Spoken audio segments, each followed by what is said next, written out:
Subluxation is the cause of all disease, but we have to get back to what causes the subluxation, which is trauma, poisons, and autosuggestion. Welcome to the What Up Doc University podcast, your number one resource for total body wellness. Here's your host, Dr. Mike. Hey everybody, it's Dr. Mike from the What Up Doc University podcast, whatupdocuniversity.com. And today, I hope you're doing well. I hope everything's going great. And you got a lot of information from that last episode, A Day in My Life, The Day in the Life of Dr. Mike. Now, today's episode is something that I'm kind of ashamed of, actually, that I haven't talked about this earlier. But somebody asked me this question. I posted up something on the Facebook group page about some of the things that you need to do for health and longevity. And somebody asked me, why do I need to get adjusted? And as a chiropractor, I guess I just kind of take things for granted that everybody knows this. And it's slowly coming to my realization that not a lot of people actually understand why they need to get adjusted, what a chiropractor actually does, and what chiropractic actually is. So this whole episode is going to be dedicated towards that. So with that, let's get started. So when you hear the word chiropractor, I think for the average person, they're going to think about headaches, neck pain, low back pain, some type of pain. And you go to a guy who's a chiropractor or girls who's a chiropractor, and you get adjusted. And what people say, he cracks my spine. And that's the common public idea of what a chiropractor does and what a chiropractor is. But, I used to think like that when I was in high school. I had a lot of friends on my baseball team that would go to a chiropractor, and I would kind of laugh at them. I'm like, why do you need to go to a chiropractor? All the commercials that I used to see growing up for chiropractic was about somebody getting into an accident. You see this guy getting into an accident, he goes to a chiropractor and he walks back out and he's pain free. That's what was my whole idea. And I think that that's what, as a profession, we convey to the general public. And being in practice for over 10 years now, I know that there's a lot more than that. Going into chiropractic school, that was my idea, though, of what chiropractic was to help people get out of pain and back into proper function. But throughout my education and throughout my postgraduate learning and also being in practice, I've also learned that it's a lot more than just removing pain. And so what I wanted to do with this episode in this podcast is kind of divulge some of the information on the history of chiropractic and where the chiropractic profession has gone and what it's going through currently, and giving you guys some background information on that. So let us rewind. Let's go back into the future, right? Remember that movie, Back to the Future? And Doc Brown gets into the DeLorean, hits 88 miles an hour. Boom, they go back. We're going to go back all the way to the 1800s. Actually, we can go back further than that, obviously, but we're going to start about the 1800s in the United States. And during this time, there's a lot of fervor about natural remedies. There's a lot of what they call snake oil salesmen. They had these guys that were out there promoting these different products and these natural remedies, and saying that it could cure this, cure that, grow your new arm, make you more handsome, make you more beautiful, and all these things that were being promoted at the time. Now, during this time in the early 1800s, the reason why that was coming into play was that you had a lot of these healthcare practitioners that were promoting these different types of medicinal remedies, such as morphine and mercury-based remedies. They called it quicksilver. And these were often toxic, as we know today. But they did, don't get me wrong, they did get some type of health response that, when people used it, it did get a health response. But oftentimes people got more sick by utilizing these remedies at the time. So at the time, you had people that said, hey, I don't want to do that. I want to use some type of more natural means. And that's why you started to see all these different alternatives start coming out. Herbal remedies, homeopathy, diet and nutrition. These were around back in the early 1800s. Now, also during the early 1800s, it was very easy to get into the medical schools of that day. There was no structure to it. I mean, and these were often privately owned medical schools. So each one kind of taught what they wanted to. There was no standardized curriculum for the educational system back then. So you had some medical schools teaching herbalism, some medical schools teaching homeopathy, some medical schools teaching drugs and surgery. So not all these things fell in line. So according to what was your personal philosophy, that's what school you ended up seeking out. So you had this vast array of what people considered healthcare at the time. And along this time came Louis Pasteur. And Louis Pasteur, he discovered that, or he came up with a theory that these microorganisms called germs is what created disease. And at the time, the people were being ravaged by all these different diseases. And he said, hey, look, I found the cause of it. It's this germ. And what's happening is the germ is getting into your body and it's infecting you and it's causing compromise upon your body. And it made sense at the time. Now, at the same time, he had a contemporary named Antoine Bechamp. And Antoine Bechamp really looked at it and there's stories that says that Antoine Bechamp was actually the one that discovered it first. And then Louis Pasteur came along and kind of stole his ideas. You know, there'll always be controversies about stuff, but here's what really differentiated Bechamp. And when he looked at it, he says the germ is not necessarily the cause of the disease. It's what the terrain that allows the germ to grow on is what proliferates the disease or the germ. You know, because he said you can selectively grow a bacterium on one media, and you can also allow it to or prohibit its growth on another type of media. And that's why, you know, all throughout history, we've seen different methods of preservation, like salting, because salt is one thing that prevents the growth of a bacteria. So you can put all the bacteria you want on it, but the salt will prevent it from growing. So Bechamp looked at it and said, it's not the germ which is causing the disease, but the terrain which allows the germ to proliferate. But anyways, that's a little bit of I'm putting all these pieces of the puzzle together so you guys can kind of see where we get to modern day medicine and how it differentiates from chiropractic, and also why it differentiated from chiropractic. Now, like I said, during this time, the medical educational system wasn't very standardized, okay? And then what happened is that in 1847, the American Medical Association was formed. And the whole idea was to kind of gather all these physicians together and create a club, create an organization that started to standardize things, standardize how they got educated and standardize how they practice, which is a great thing. If you think about it, you would want some type of standard of care. This is a great thing. Now, in 1849, they meaning the American Medical Association, organizes a board to debunk quack remedies. So remember, all of this, during this time, you have all this herbal remedies and all these different types of homeopathic stuff going on. And then you have the other side, which is trying to use more of a quote unquote scientific realm, because there was no way to measure homeopathic stuff. There was no way to measure herbal stuff. So they needed some type of hard science.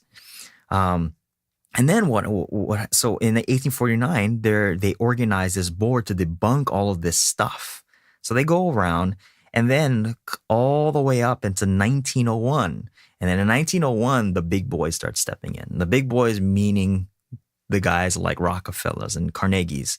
So J.D. Rockefeller, John D. Rockefeller, he is actually a really, really, really powerful guy. If you look up in history, this guy's a really powerful guy. And, we have buildings named after him, and all the stuff that he formed still holds up to this very day. So very powerful guy, very powerful at that time.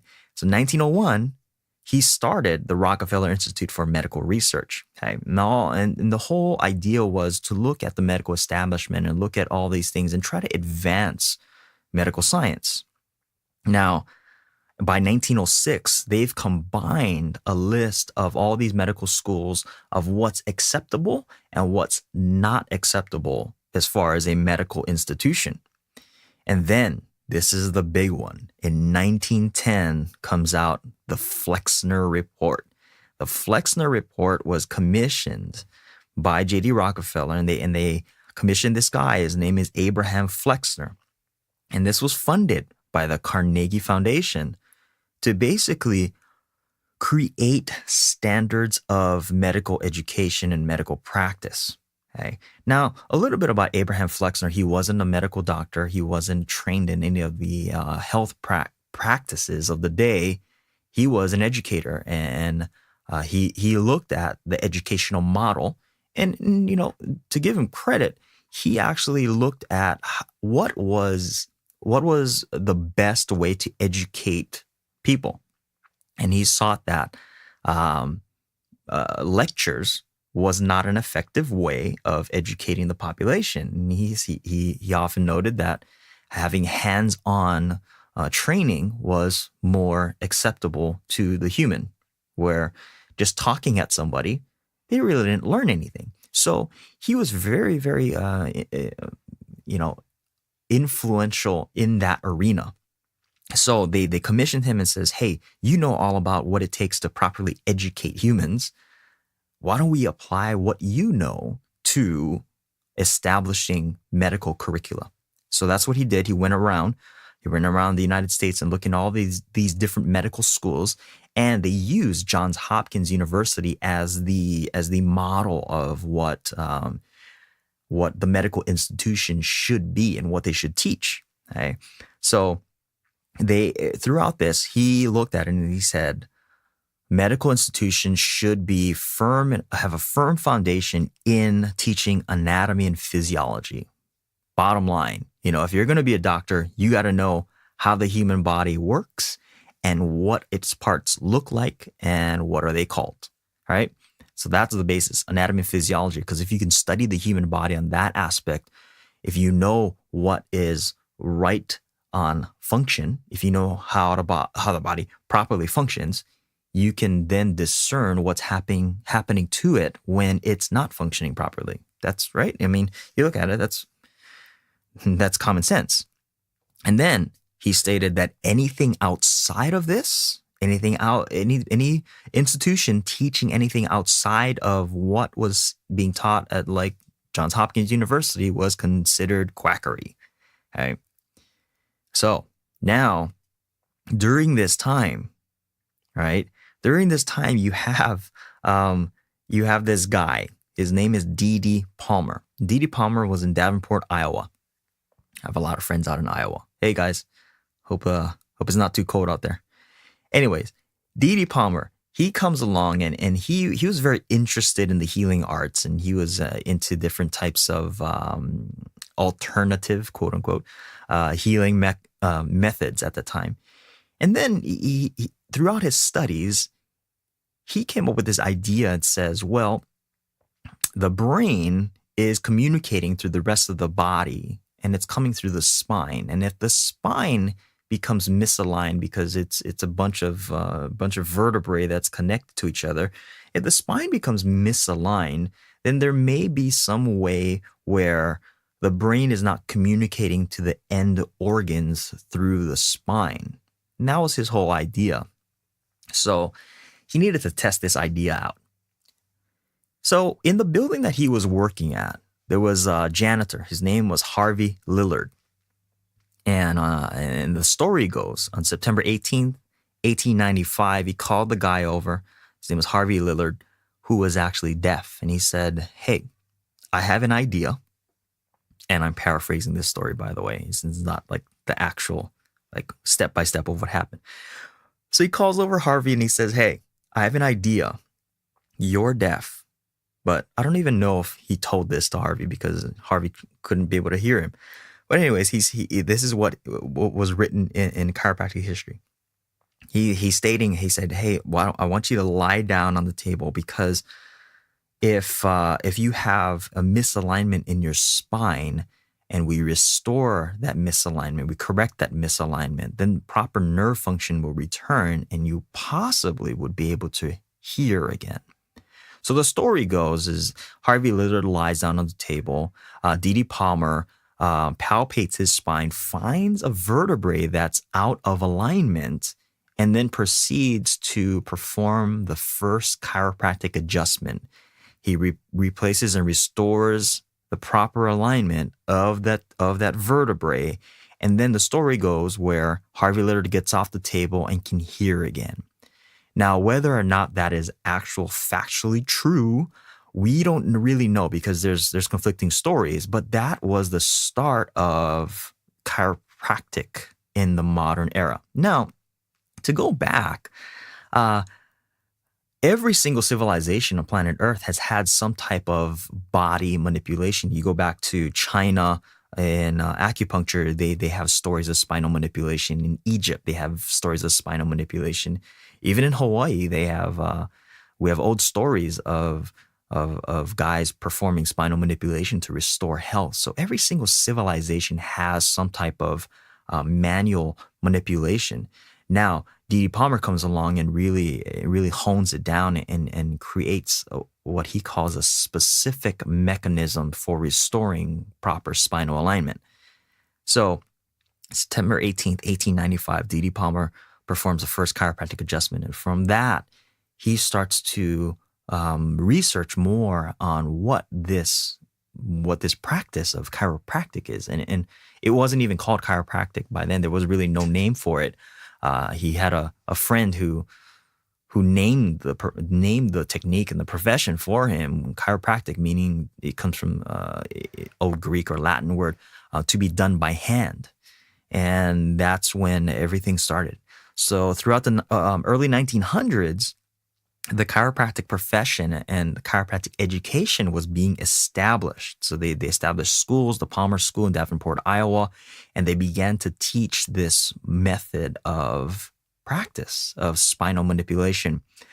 And D.D. Palmer's whole idea was that the subluxation, in his idea was the subluxation, which is the misalignment of the vertebrae in relation to each other. The subluxation was the cause of all disease because when a subluxation occurs, you get decrease in nerve vibration. So the amount of nerve tone going from or coming from the brain through the spine and going to the end organ is disrupted. And the model that he was thinking of was, hey, it's kind of like a hose where something's being impeding on a hose where there's something flowing through the hose and something's impeding it and nothing or lack of stuff is getting out of the hose. That was the rudimentary model that they were going off of. So his idea, again, the subluxation was the cause of all disease. And then he went on to further state that there were three causes to the subluxation. One being trauma to your body, right?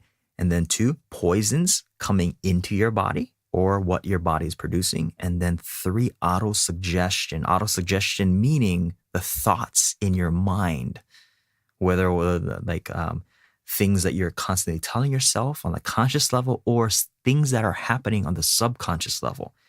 And this is pretty phenomenal because at this point in time, not a lot of people were talking about that. So remember, going back to what the medical model was at this time was a very, very mechanistic, very looking at the body as a machine. Now, D.D. Palmer still looked at the body as a machine because he looked at it as a bunch of parts. We can restore proper function to the spine. And then he started adapting this idea of vitalism and this idea that there is a universal intelligence And that should be in harmony with innate intelligence. So our bodies are born with what's called innate intelligence.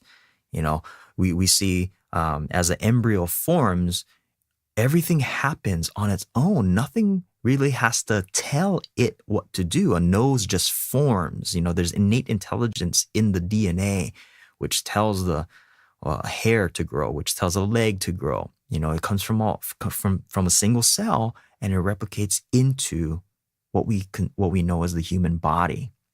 So there's a built-in intelligence. And his whole belief was that there's a universal intelligence that connects with innate intelligence to give proper function and health. So now when disease occurs, it's because universal intelligence is being blocked through its communication to innate intelligence in the body because of a subluxation. So now think about this. We're in the early 1900s. You're talking about this universal energy field and energy within your body, and you're telling people this. Remember, at this point in time, there are no cell phones.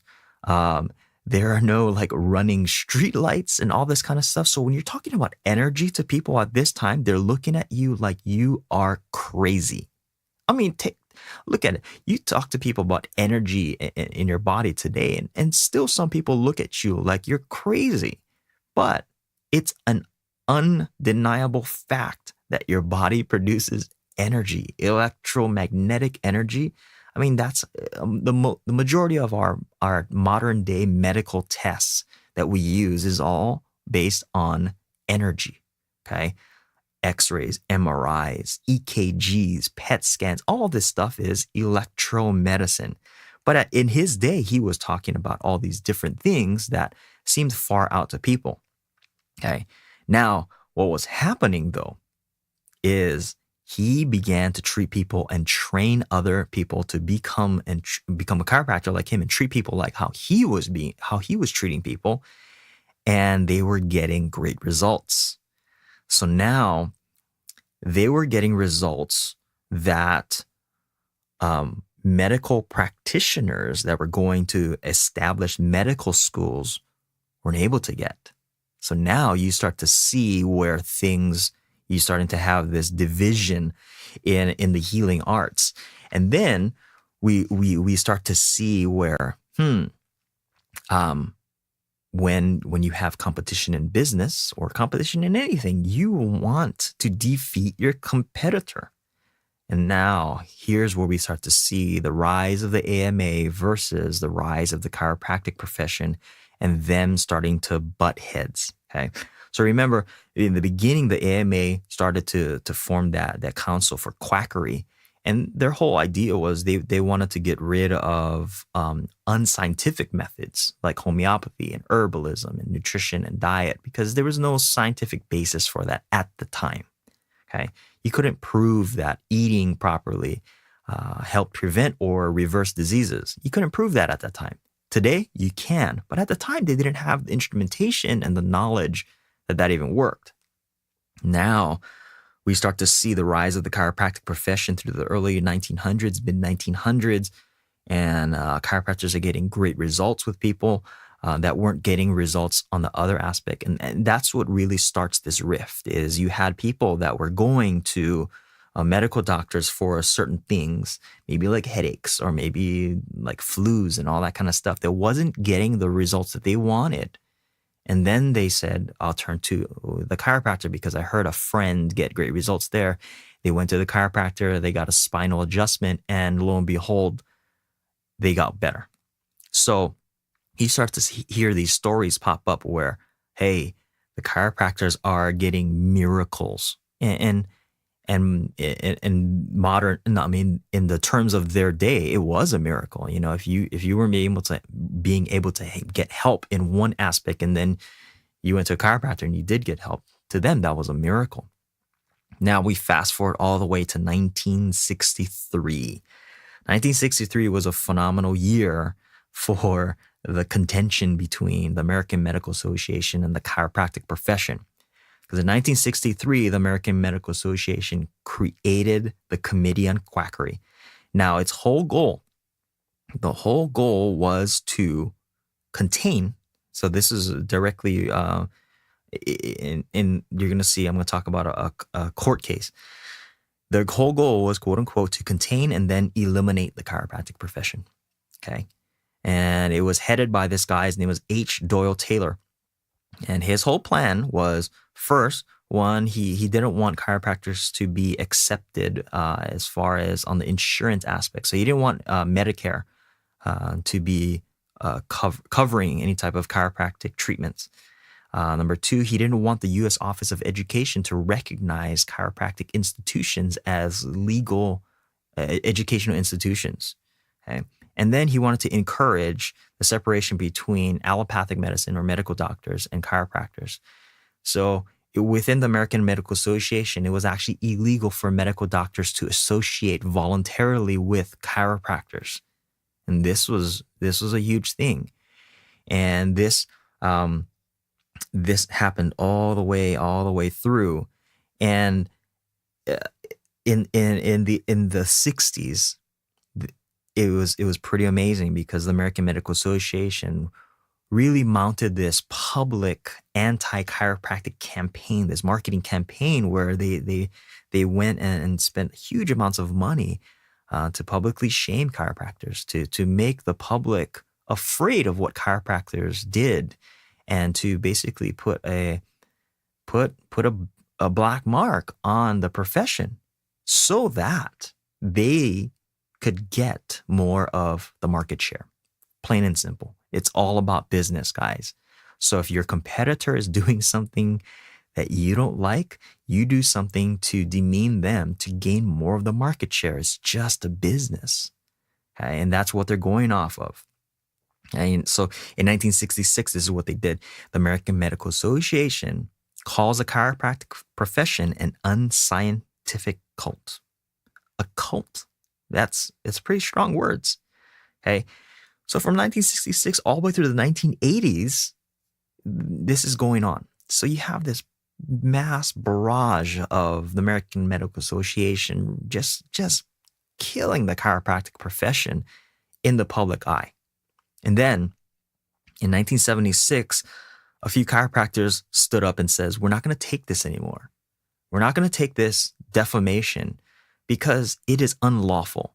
Now, through this time, a lot of chiropractors were saying this is unlawful, but they didn't do anything about it. They just kind of went and they went along with it. But in 1976, a doctor by the name of Chester Wilk and 4 other docs, they sued the American Medical Association, and they took it to court. Now, they sued them because they didn't sue them, say, well, it's because you guys are calling us names. It was an actual valid lawsuit. And the lawsuit was stating an antitrust. They were violating the Sherman Antitrust Act.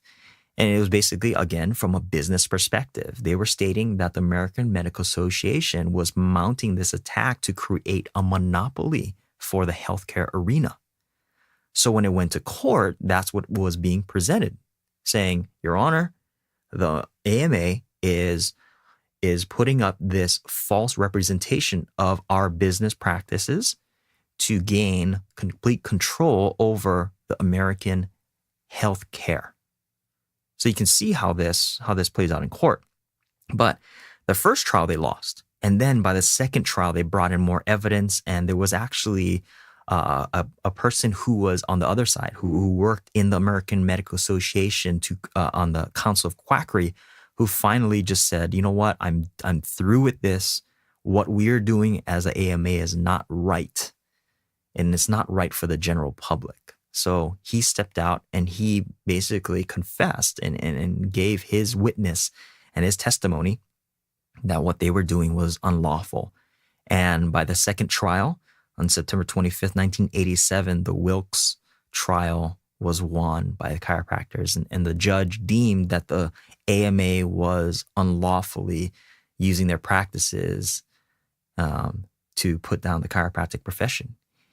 And from that point on, the AMA had to change their policies and procedures where a medical doctor was prohibited from being in a professional relationship with a chiropractor. They had to change that and state that a medical doctor could actually refer patients as he deemed to a chiropractor.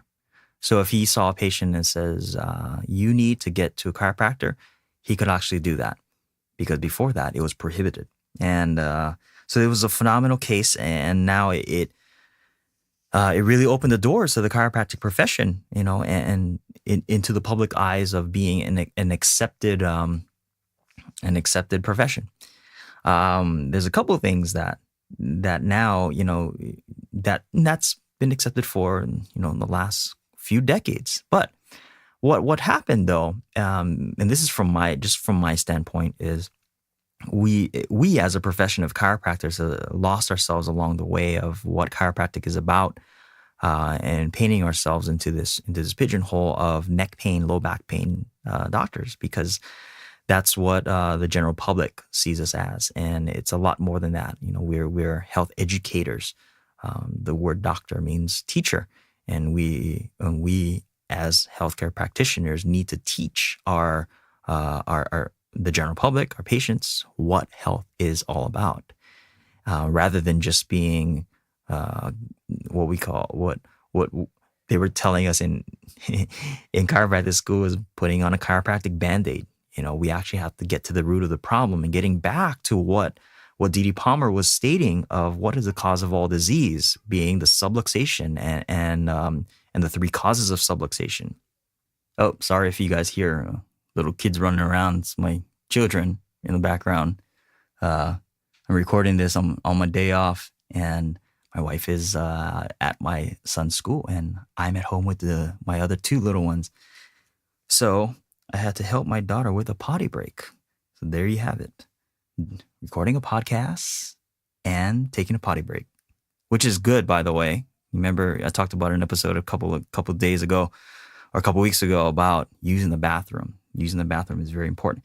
Anyways, getting back on topic here, we as a chiropractic profession has painted ourselves into this pigeonhole, and getting back to what the true essence of chiropractic is. That was my mission going through chiropractic school and getting out of chiropractic school, and that's what I've done in practice, is kind of getting back to the source of chiropractic. And the reason why, for me personally, that I went back to this was a couple of things that I read, and I went to a seminar, and I'm going to read you guys one of the studies that was given to me at the seminar, and this is taken from Dr. Dan Murphy, one of his seminars, and it was a study done by a medical doctor named Henry Windsor. And a lot of chiropractors talk about this study, and this is one that really opened my eyes. And the study is called "The Evidences of the Association in Dissected Cadavers of Visceral Disease with Vertebral Deformities of the Same Sympathetic Segment." So basically what he looked at was cadavers, and he looked at their diseased organs. He took about like 50 cadavers, and he looked at their diseased organs, and he looked and he traced back where it was getting its nerve from, and he traced that nerve back to the spine, and he looked if there was any correlation between that spinal segmental section, if that joint was moving properly or not, if there was a correlation. And basically what he found, I'm going to read some of his words.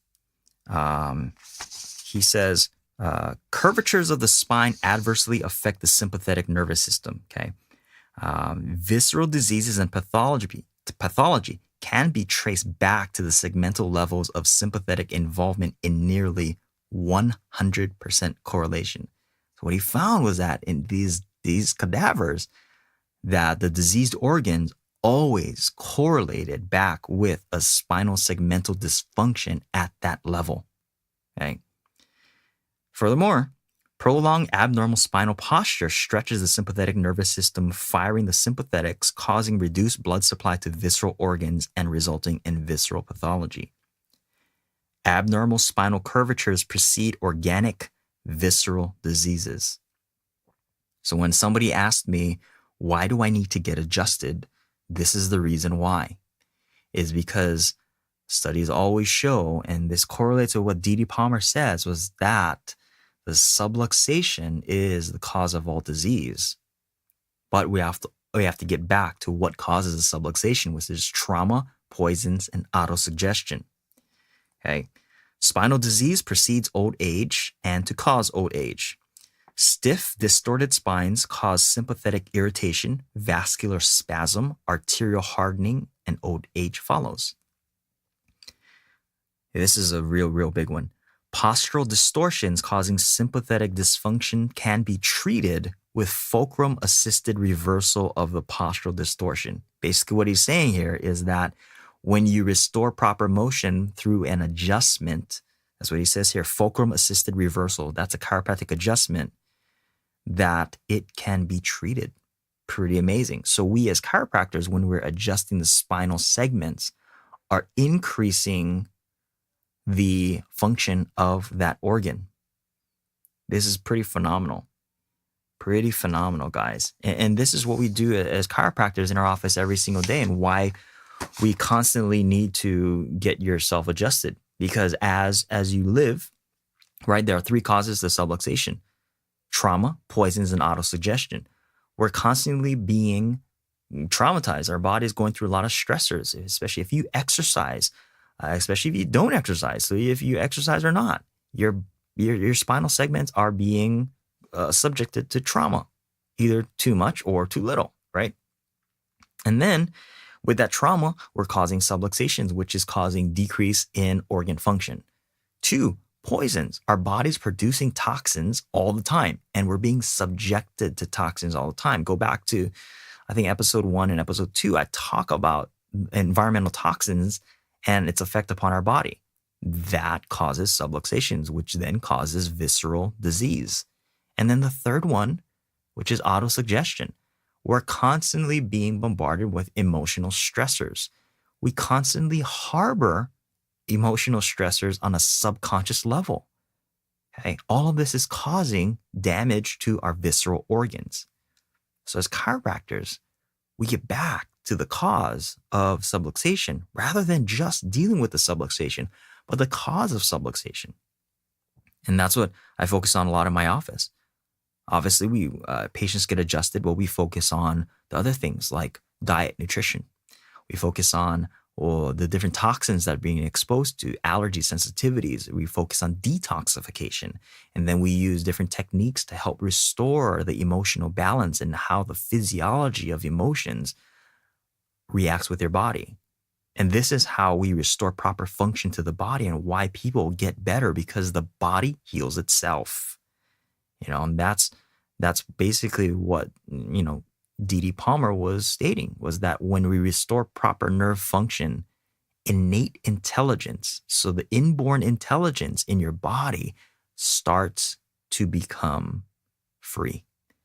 And that's the beauty of chiropractic. And that's why in my office, I see a lot of miracles. I see a lot of miracles from docs all around the world. I love when I go to different conferences and continuing education to hear the different stories of the miracles coming out of these different docs' offices. And it's just a testament to the human body, guys. And I have to say this, is that the doctor does not help or the doctor does not cause the healing of the body.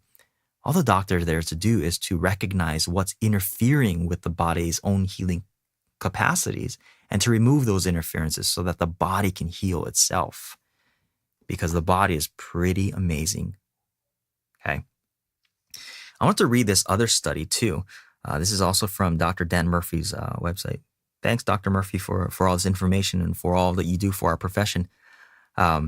This was basically a study that was done on the 1918 influenza epidemic that was sweeping the nation and sweeping the world. Okay, and this was taken from a chiropractor who basically looked at what was happening in the town that he was in and the successes that was happening from being treated with what they consider traditional medical methods and then drugless methods, which is obviously chiropractic. So Fast forward, let's look at the cases of influenza. Okay. So with people that got afflicted with influenza, there were 10,000 cases. So under medical methods, under these 10,000 cases, there were 950 deaths under medical methods. Under drugless methods, the 10,000 cases, there were only 25 deaths. In pneumonia, under the 10,000 cases, there were 6,400 deaths under medical methods. And under drugless methods, there were 100 deaths. So, I mean, the numbers speak for themselves. And again, I'm not saying that this happens all the time. And, you know, there are extraneous circumstances and all this stuff. But you have to look at, and this is what I wanted to say before, and I forgot to say this, is you have to look at the different treatment methods and use the correct tools for the correct times. And this is what I tell patients all the time, is that the medical, what we consider modern day medicine, is great at emergent care. If you are having a heart attack, you are having, you know, some type of, you got into a high trauma accident and you need surgical intervention, we have the best medical doctors in the world for that. But as far as chronic health disease, infectious diseases, and all that kind of stuff, modern day medicine cannot touch that because you need something else. Okay. Now, most of the times, what I always recommend is an integrative approach to it, because it's not all the time where a drugless approach will work, and there's not all the time where a modern day medical approach, a drug approach, or a surgical approach will work. Is a combination of both. You know, I've had patients where they've had a fall and maybe they broke their hip. Obviously, they're going to need some type of surgical intervention. But as far as restoring proper biomechanics and proper motion, that's where physical therapy steps in. That's where chiropractic steps in. And, you know, we've been doing a lot of things in our office to increase range of motion for those types of patients. Then there's patients who have, you know, stuff like endocrine dysfunctions, whether it's diabetes and thyroid dysfunction is a real big one in the United States right now. You know, there's an integrative approach. Maybe you need to take some type of, depending how far your lab values are off and your hormones are dysregulated, maybe you need some type of medical approach in conjunction with what we're doing as far as diet, as far as detoxification. So there needs to be this marrying, because you can't just have one or the other. And it should never be about the business model. It should never be about, hey, I'm going to, only I can compete in this sector, right? It's about marrying the best of both worlds for the benefit of the patient. And that's when we take our oaths as healing practitioners. We take an oath that the patient, above all, is the main focus, not us. It's not for our personal gain. It's not for our professional gain. It's always about the patient. It's about delivering the knowledge that we've been blessed with for the betterment of the patient's health, you know? And so, you know, to make a long story short, chiropractic is much more than just neck pain, low back pain. Remember, I read you guys the study. The neck and low back pain is a symptom of a dysfunction between the nervous system and the organs that it's innervating. There's oftentimes a dysfunction at one or the other, and that the spine is just where we feel the symptoms. Neck pain and low back pain, unless it's truly a trauma, has something else going on. So, like in my practice, whenever I talk to a patient, I always ask them, "How did this occur?" "Oh, were you hit by a car?" "Okay, well, I can tell you that your neck pain is from the car accident." But if they say, "You know what, I've been having this neck pain, shoulder pain for a while now. I don't know how it started. It just kind of creeped on." There may be some type of postural dysfunction, obviously. I always look for the obvious things, right? Maybe you're sitting wrong at work. Maybe you have some faulty biomechanical movement. If that doesn't turn out, then we got to start looking elsewhere. Maybe we have some type of organ dysfunction. And then maybe you have an overabundance of toxicity. Maybe you have some type of emotional stressors going on. You have to address all of these things rather than just looking at the area of complaint. And so my purpose in saying all of this to you is that when you're going through this, or if you have a friend, a loved one that's going through this kind of stuff, tell them to look at the entire picture of what's going on with their health and get the entire picture and get as much information as they can before diving into some type of therapy. Because the therapy in and of itself, if done at the wrong time, may become a detriment to healing. So with that said, I hope this was informative to you.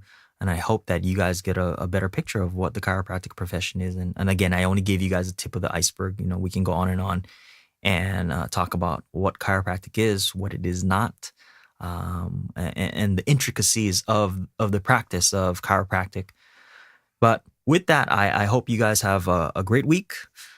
Hope all is well with you and that you're getting a lot of information from this. If you feel like you want to, please go to iTunes and leave us a 5-star review or whatever star review. If you hate me, then leave a hate review. I don't care.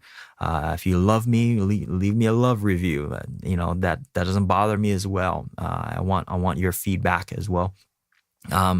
We got some exciting things coming up for you. I got one of my mentors who taught me a lot of this crazy stuff. We're going to talk more and dive more into energy medicine and dive more into the intricacies of how the human body works.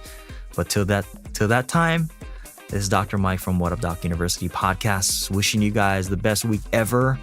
Go out there, hug your loved ones, hug somebody. Aloha.